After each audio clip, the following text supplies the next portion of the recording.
Meus amados irmãos, um bom dia. Graças ao Senhor por esse momento tão especial que Ele tem nos dado aqui na sua santa presença. Meus irmãos, graças ao nosso bendito Pai, por tudo que Ele tem nos dado, por tudo que Ele tem feito, sobretudo por tudo que Ele é. Nós estamos estudando sobre o tema avivamento. O Senhor havia nos falado anteriormente sobre apostasia, e tem sido este o assunto da igreja aqui, do compartilhar da palavra de vários irmãos, das várias reuniões que temos. O Senhor tem falado sobre este assunto, apostasia e agora avivamento. E é claro que um assunto não deixa de ser falado por causa do outro. Ainda continuamos estudando sobre este assunto, apostasia e avivamento. Porque, infelizmente, a igreja está mergulhada, de maneira geral, em uma grande apostasia. Nós vivemos uma geração de uma profunda frieza, indiferença, caracterizada pelo mundanismo de um lado, pela religiosidade do outro. O Senhor deseja resgatar a sua igreja. Ele está reivindicando a sua igreja nesta hora. Há uma urgente necessidade, irmãos, tanto pessoal como congregacional, que nos voltemos para o Senhor. Essa geração de cristãos se acostumou com migalhas, se acostumou com conhecimento e não com revelação. Se acostumou com aviltamento e não com avivamento. Com sensacionalismo e não com uma obra profunda do Espírito, que toca as emoções e governa, e não com emocionalismo. Essa geração se acostumou com palhaços que usurpam o lugar e o ministério da palavra, e a igreja gosta. Por quê? Porque os palhaços, eles são engraçados. Os palhaços, eles conseguem tocar naquela parte da nossa carne que nós mais gostamos. Os palhaços de púlpito, eles conseguem nos entreter. Eles não tocam nossa responsabilidade, eles não tocam nossa santidade, nossa consagração, nossa vocação, nosso chamamento. Os palhaços não falam do reino. Os palhaços falam da vida deste mundo. E quem é que dá crédito num palhaço? Porém, todo mundo gosta de palhaço. Quem vai no circo, acha bonito o leão, acha bonito a girafa, mas o que eles querem ver mesmo são os palhaços. Na verdade, a única coisa que eu gostei em circo é de palhaços. Nós gostamos de palhaços. E os palhaços de púlpito, eles são extremamente populares. Estes são aceitos, os profetas não. Se você estuda a palavra, você vai ver que os profetas, eles não eram homens populares. Suas mensagens recebiam rejeição. Os profetas eram homens que tanto proclamavam como também choravam, porque eles eram tomados de uma profunda angústia e tristeza que vinham do coração de Deus. Não eram homens que recebiam aplausos. Da mesma forma hoje, uma palavra profética, como um cajado, como uma vara, que pode livrar nossa alma do inferno, não é tão aceita. Porque nós somos uma geração que não gostamos de estudar a palavra, gostamos de ler. Ler não envolve emoções, ler não envolve coração, ler não envolve entrega. Você lê a Bíblia como lê revista, lê jornal. Meditar na palavra é algo contemplativo. Meditar na palavra não é você ler a palavra. Quando você medita na palavra, é ela que te lê. Quando você medita na palavra, os seus olhos estão sobre ela, mas a vida dela está dentro de você. Há uma enorme diferença entre ler e meditar. Ler você busca informação, meditar você busca revelação. Quando você lê, você vê, quando você medita, você contempla. Há uma grande diferença entre ver e contemplar. Ver é uma coisa natural, contemplar é uma coisa espiritual. Então, meus irmãos, que o Senhor nos ajude nesta hora. Eu sei que o momento que nós estamos vivendo neste mundo, eu creio que todos concordam com isso. É um momento delicado. Quem é pai sabe muito bem o que eu estou falando. Um pai responsável, uma mãe responsável, qualquer cristão responsável, qualquer jovem responsável, sabe muito bem que nós estamos vivendo um momento delicado. E não há nada, irmãos, do ponto de vista social, do ponto de vista político, que poderá ser feito para ajudar essa sociedade a sair deste caos. Pelo contrário, tanto a política, como tudo que se refere ao social, que nós podemos considerar como social, relacionado à sociedade, ao seu curso, aos seus caminhos, nós sabemos que tudo isso vai se degradando cada dia mais. Só uma coisa poderá salvar nossas vidas, nossos casamentos, nossos filhos. Que o Senhor visite a sua igreja de maneira profunda. E Ele prometeu visitar. E é sobre isso que nós estamos falando, irmãos. A minha oração, irmãos, e quero que também seja a tua oração, é que nós não encerremos esse assunto sem experimentar algo genuíno do Senhor. Porque se for para encerrar esse assunto, sem experimentar algo verdadeiro do Senhor, que nós fechemos as portas, porque seremos a maior hipocrisia. Seremos uma verdadeira contradição, uma igreja que ouviu a verdade, mas que rejeita andar nela. Que esse assunto que estamos estudando, e não vamos desprezar os outros dois, mostra-me tua glória, ou apostasia, mostra-me tua glória, e agora avivamento. Que estes três assuntos, eles possam nos governar, até que algo genuíno comece a acontecer na nossa vida pessoal, e na nossa vida conjugal, e ainda na nossa vida congregacional. Que o Senhor nos ajude, irmãos. Eu vou apenas colocar alguns pontos, não quero ser prolixo, falar as mesmas coisas, e também não quero demorar na palavra, apenas colocar alguns pontos, e espero que o Senhor nos ajude. Deixe-me situar todos vocês no contexto do assunto.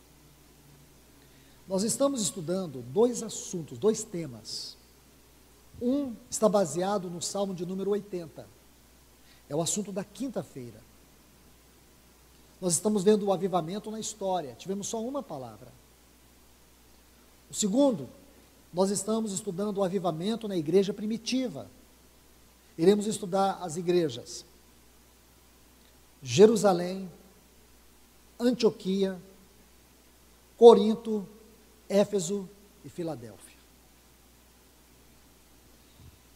Depois, se o Senhor permitir, nós iremos estudar as 12 experiências de avivamento no Velho Testamento. Então, iremos estudar avivamento no Velho Testamento. Tudo isso, se o Senhor nos dirigir, permitir e derramar sua unção sobre estes assuntos. Agora, estamos vendo sobre as 10 aparições do Senhor no Novo Testamento, ou melhor, após a ressurreição. Quando o Senhor Jesus ressuscitou, Ele apareceu 10 vezes. E essas 10 aparições foram num período de 40 dias. O que nós podemos aprender sobre essas 10 aparições do Senhor?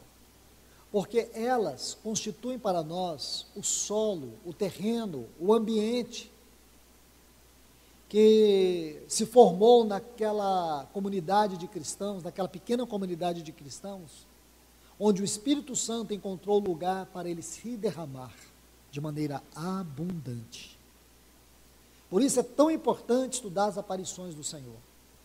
Porque em cada uma delas nós vamos encontrar elementos que constituem o caminho para o avivamento nestes dias finais. Então vamos aqui recordar rapidamente.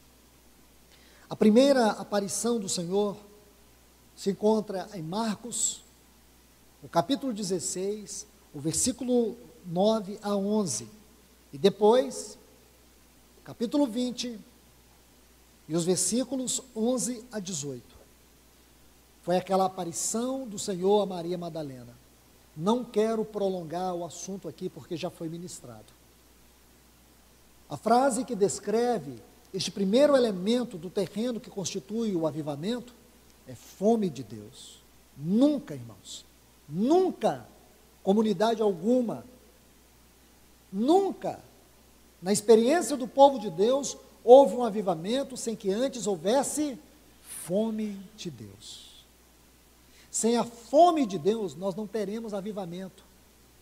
Nós teremos sensacionalismo. Como já disse, aviltamento, nunca avivamento. Para que haja avivamento, deve haver corações sedentos pelo Senhor, como o coração de Maria Madalena. Todas já tinham ido, mas ela permaneceu. Ela ficou ali. Tinha anjos, mas nem os anjos, ela se interessou pelos anjos, ela só queria uma pessoa, o seu Senhor. Onde colocar o meu Senhor? Até o Senhor chegou a ela e diz: mulher, que procura, que buscais? Ela não reconheceu nem o Senhor, tamanha tristeza estava no seu coração. Mas quando o Senhor disse assim: Maria, irmãos, o coração dela deve ter saltitado dentro dela, quando ela ouviu essa voz, a doce voz, Maria. Irmãos, não era para o nosso Senhor ter ressuscitado, já entronizado? Geralmente dizemos isso, que o Senhor Jesus Cristo foi crucificado, Ele morreu, desceu às profundezas do abismo, ressuscitou e entronizou. Mas entre a ressurreição e a entronização do Senhor, houve essa experiência singular. Ele não entronizou, pelo que nós sabemos, posso estar enganado. Mas até onde eu consigo enxergar, ele ainda não havia se entronizado, ele ainda não havia chegado ao Pai. Ele foi até um coração sedento, faminto por ele. Ele foi lá. Ele foi se revelar para uma mulher. E por que uma mulher? Como eu disse para as irmãs com todo respeito, naquela época a mulher não tinha a menor credibilidade. Da mesma forma, Maria Madalena, naquele contexto que ela vivia com os discípulos, também não teve. Nem os discípulos acreditaram no que ela disse. Porque a mulher era sempre vista como um elemento de segunda, terceira categoria. Mesmo no judaísmo, que eles preservavam a família, a mulher ainda tinha um papel secundário. Mas para o nosso Senhor, a mulher não tinha papel secundário. Alguns acreditavam que os judeus davam à mulher este papel devido à queda.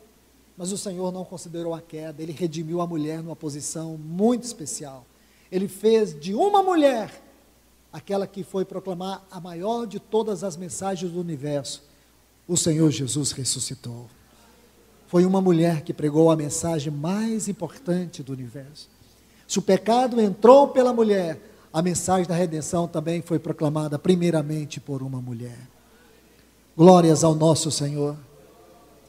Aqui está, irmãos, o primeiro elemento, fome de Deus. O segundo elemento, nós encontramos numa experiência tão maravilhosa, aqui em Mateus capítulo 28, os versículos 7 a 9. E aqui nós temos frases pequenas que explicam muitas coisas para nós. Onde diz assim que: ide depressa, dizer aos discípulos que ele já ressuscitou. Foi aquela experiência do Senhor para as demais mulheres. Aí diz assim no versículo 8, que retirando-se elas apressadamente do sepulcro, com temor e grande alegria, essas duas palavras, temor e alegria, foram correndo a anunciá-lo aos seus discípulos. Enquanto iam anunciá-los aos discípulos, eis que veio Jesus. Linda frase, eis que veio Jesus. Porque elas tiveram a notícia, Jesus ressuscitou, Maria Madalena já tinha estado com ele.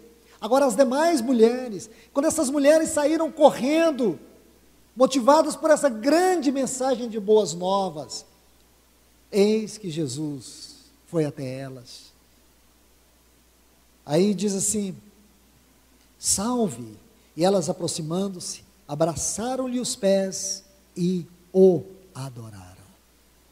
Segundo elemento para o grande avivamento é a verdadeira adoração. Uma adoração que não tem o homem, mas tem o Senhor. Porque no contexto moderno da religião degradada, a adoração tem muito eu, meu, mim, nós. O homem toma o lugar do Senhor. O homem se torna o alvo do Senhor. Veja que a adoração na igreja primitiva, como um terreno para o avivamento, era produzido por duas coisas, os dois fundamentos da adoração: alegria e temor. Uma alegria santa, não é uma euforia, alegria. Alegria, que tema importante para se estudar no Novo Testamento.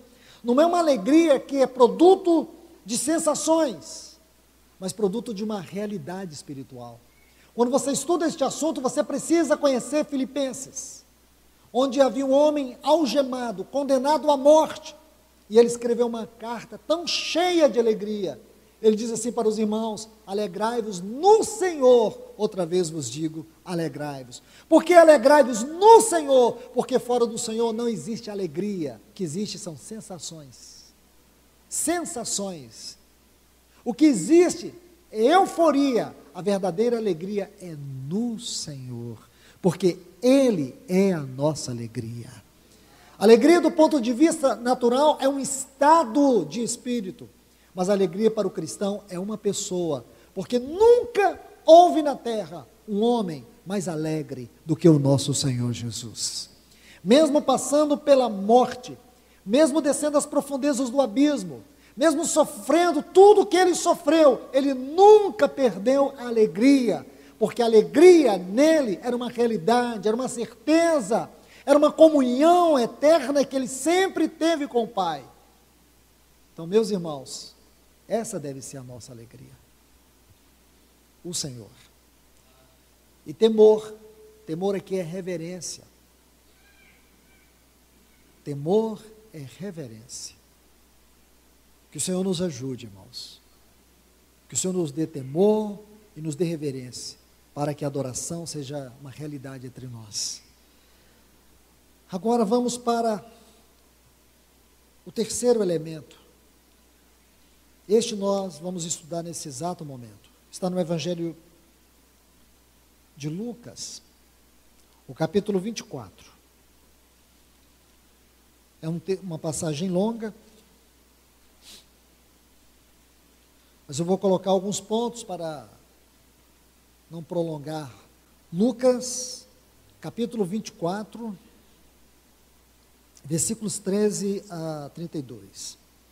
Eis que 2 discípulos iam a caminho, no mesmo dia, para uma aldeia chamada Emaús, que estava distante de Jerusalém, quase 11 quilômetros. E iam falando entre si todas aquelas coisas que aconteceram. Sucedeu que, enquanto falavam e discutiam entre si, o próprio Jesus se aproximou e passou a caminhar com eles.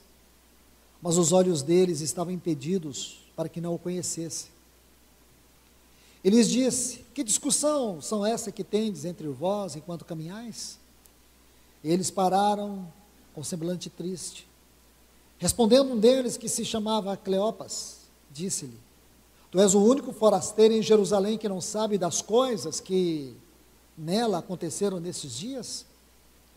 Então ele disse: que coisas? Eles disseram: de Jesus, o Nazareno, que foi um profeta poderoso em obra e em palavras diante de Deus e de todo o povo. E como entregaram aos principais sacerdotes, assim como nossos governantes, para ser condenado à morte, e o crucificaram. Mas nós esperávamos que Ele era quem havia de redimir Israel. Mas depois de tudo isso, hoje já é o terceiro dia, desde que isso aconteceu. E também nos surpreenderam algumas mulheres dentre nós, as quais de madrugada foram a sepulcro. E como não acharam o corpo, vieram dizendo que também tiveram a visão de anjos, os quais diziam que ele vive. E foram alguns dos nossos ao sepulcro e acharam tal como as mulheres disseram, mas não o viram. Então ele disse: ó insensatos e tardos de coração, para crer em tudo que os profetas disseram. Não era necessário que o Cristo padecesse estas coisas e que entrasse em sua glória? E começando desde Moisés e seguindo por todos os profetas, explicava-lhes o que se referia a ele em todas as Escrituras. Chegaram à aldeia, aonde iam, e ele fez com quem ia mais longe. Eu gosto muito dessa frase, irmãos. Ele fez com quem ia mais longe. Nosso Senhor, desculpe minha expressão, mas Ele é tão docilmente perspicaz. Ele é muito especial. E Ele fez com quem ia mais longe. Mas eles o constrangeram dizendo: fica conosco, porque é tarde e o dia declina. Entrou, pois, para ficar com eles. E aconteceu que, estando sentado com eles à mesa, preste atenção, tomou o pão e abençoou, e partindo-o, deu-lhes. E então foram-lhes abertos os olhos, e o reconheceram, mas ele desapareceu da vista deles. E disseram ao outro: não estava ardendo o nosso coração dentro de nós, quando nos falava no caminho, quando nos abria as Escrituras? Foi aqui que eles se deram conta que o Senhor estava lá entre eles. Aí eles foram lembrando, então era por isso que o nosso coração ardia. Aí eles viram que o Senhor estava. Levantando-se naquela mesma hora, voltaram para Jerusalém, quer dizer, voltaram 11 quilômetros atrás, e acharam os 11 reunidos, e aos que estavam com eles, que diziam: verdadeiramente ressuscitou o Senhor, e apareceu a Simão. Então eles contavam as coisas que lhes haviam acontecido no caminho, e como reconheceram no partir do pão. Aleluia, irmãos, que lindo é isso. É tão gostoso de ler, que não precisa fazer exposição. Mas qual é o assunto aqui? Qual é o tema? Qual é o elemento aqui? Aqui nós temos mais um elemento: a mesa do Senhor. Essa reunião que nós ainda precisamos chegar à plenitude do seu significado e da sua realidade. Para os discípulos era algo muito especial. Por quê, irmãos? Porque foi o próprio Senhor que deu esta mesa. Lá em Lucas capítulo 22, ele reuniu os discípulos. Eles estavam ali sentados, provavelmente eles estavam sentados no chão. Estava ali o pão e ali estava o vinho. E o Senhor Jesus olha de maneira terna para eles, com um olhar cheio de ternura para eles, e diz assim, como se primeiro fitasse os olhos de cada um deles. Aí ele disse assim: como eu anelei comer com vocês essa Páscoa. Aquilo para ele era tão importante, irmãos. Essa mesa aqui, essa reunião de hoje, ela tem suas raízes ali, naquele dia. Então, o que significa? Que quando o Senhor disse aquilo para os discípulos, é como se ele, o grande anfitrião, estivesse olhando para cada um de nós e disse: eu tenho um anelo que vocês comam e bebam de mim. Porque o que os discípulos comeram, eles olhavam para a cruz, numa expectativa de incredulidade. Você vê? Eles não creram que o nosso Senhor ressuscitou. Mas nós não, irmãos. Nós podemos olhar para trás e podemos olhar para dentro da eternidade e dizer: há um túmulo vazio em Jerusalém, é um trono ocupado na glória. Isso é muito especial. Para nós é especial. ele olha para os discípulos e diz assim: como anelei comer com vocês essa Páscoa. Ali estava Judas, que já tinha um plano arquitetado para traí-lo, para vendê-lo. Ali estava Pedro, que iria negá-lo. Os demais que iriam abandonar, e todos que iriam rejeitar a mensagem da ressurreição. Mas ele os amou a si mesmo. O Senhor nos ama, irmãos, com as nossas fraquezas. Ele nos ama com as nossas debilidades. O seu olhar não muda porque você errou, porque você é falho. Porque o olhar dele, o amor dele nos constrange, nos atrai, nos transforma. E aqui está um grande elemento. Se você vai para o livro de Atos, você está duas passagens. Atos 2, 42 e Atos 20, versículo 7. Então, Atos 2, 42 diz assim, que eles perseveravam na doutrina dos apóstolos, na comunhão, e agora, no partir do pão. Escute isso aqui, irmãos. No partir do pão. Quero te mostrar algo muito especial. Eu disse que ia citar 2 textos, mas eu não vou fazer isso, eu vou citar mais, para que nós venhamos construir um lindo quadro contemplativo. Então, por favor, veja esse versículo 30 e também o 35. Olha o 30. E aconteceu que, estando sentado com eles à mesa, tomou o pão, abençoou, partindo-o, lhes deu. Foi aqui que eles conheceram o Senhor, pelo partir do pão. Vamos extrair uma revelação disso, irmãos. Veja o versículo 35. Então eles contavam as coisas que lhe haviam acontecido no caminho, e como o reconheceram no partir do pão. Deixe-me colocar mais um texto aqui, irmãos, deste mesmo capítulo 24, olha o versículo 16, diz assim, mas os olhos deles estavam impedidos para que não o conhecesse. Mas onde eles conheceram o Senhor? Eles conheceram o Senhor quando ele partiu o pão. Meus irmãos, pode ser simples para você, pode ser natural para você, pode ser comum para você, porém, não deveria.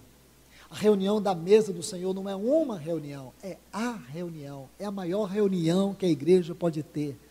Você pode imaginar que esta semana deve ter algumas reuniões muito importantes aqui no mundo. Deve ter uma reunião muito importante lá na ONU, deve ter uma reunião muito importante na OEA, deve ter uma reunião muito importante lá nos Estados Unidos, lá em Washington, lá na Casa Branca, deve ter uma reunião muito importante aqui no Palácio do Planalto, ou no Senado Federal. Irmãos,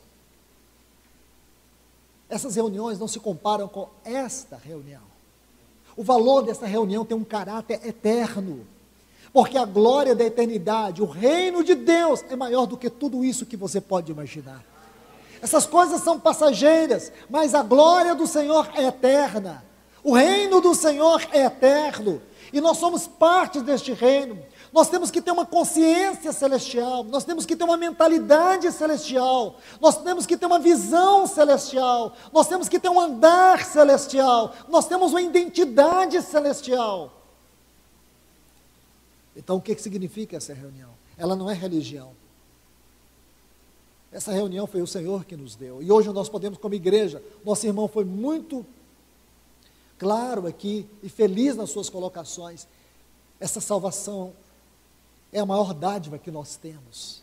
Poder reunir como salvos, como redimidos, comer deste pão, beber deste cálice, é algo que significa muito para nós, é algo que significa para o Senhor.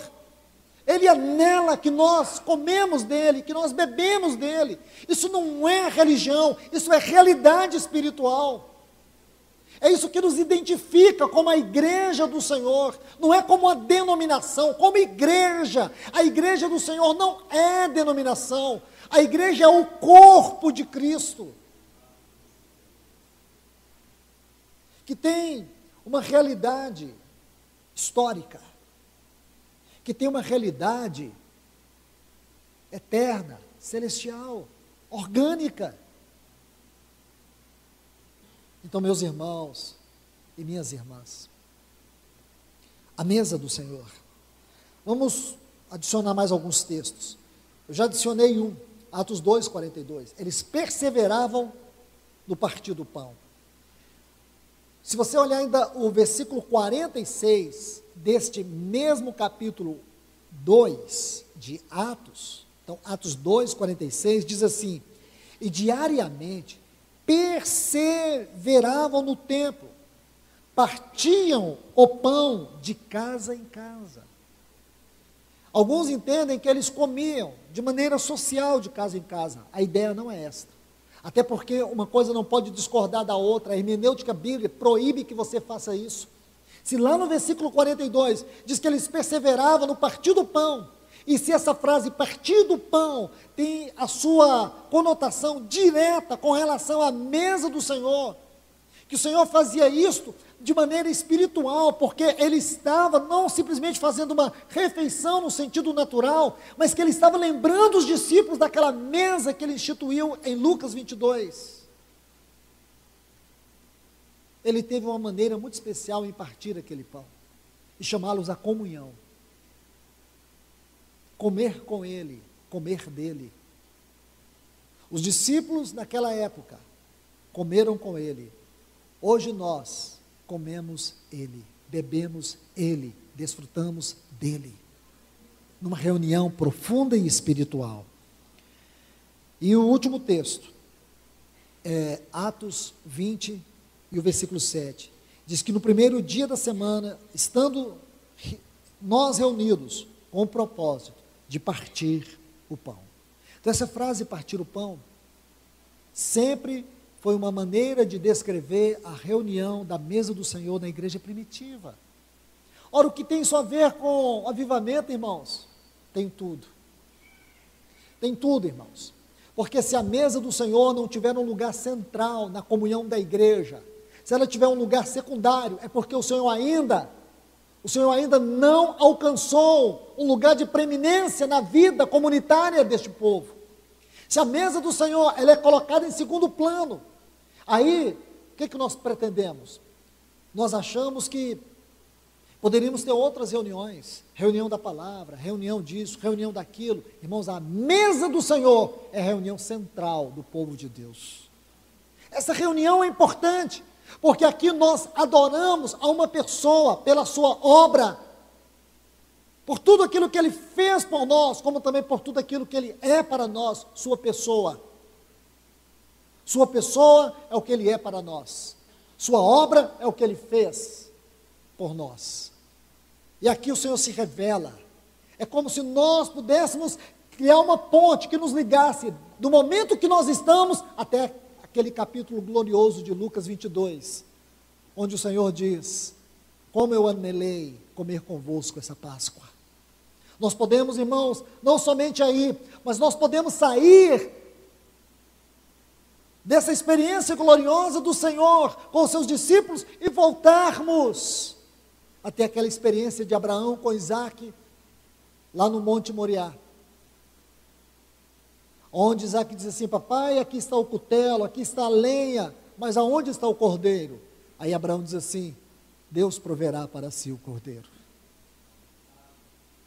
Ah, meus irmãos, não somente aí, nós podemos fazer uma ponte também, até Êxodo capítulo 12, aonde diz que Deus separou um cordeiro, mandou o povo separar um cordeiro, no 10º dia, e ele seria sacrificado no 14º dia.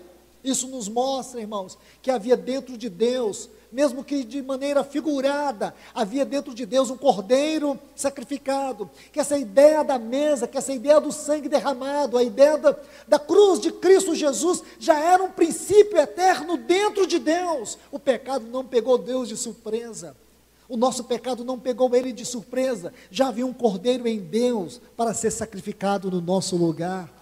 Ele se tornou a nossa justiça. Agora nós podemos, irmãos, alegremente cantar, proclamar: não há condenação para aqueles que estão em Cristo Jesus, que nós fomos justificados pela fé. Agora nós temos paz com Deus, Deus está em paz conosco.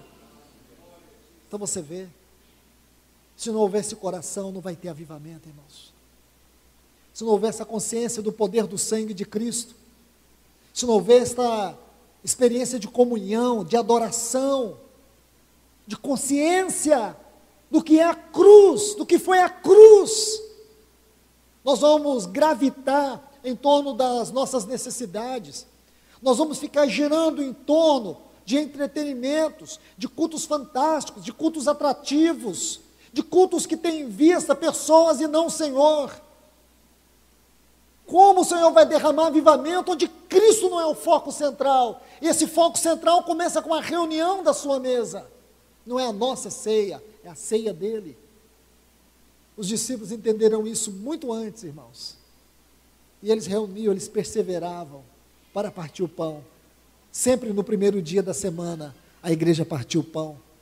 Que o Senhor restaure a sua mesa entre nós. Que o Senhor possa produzir um grande caminho de avivamento entre nós, irmãos. Que Deus vos abençoe.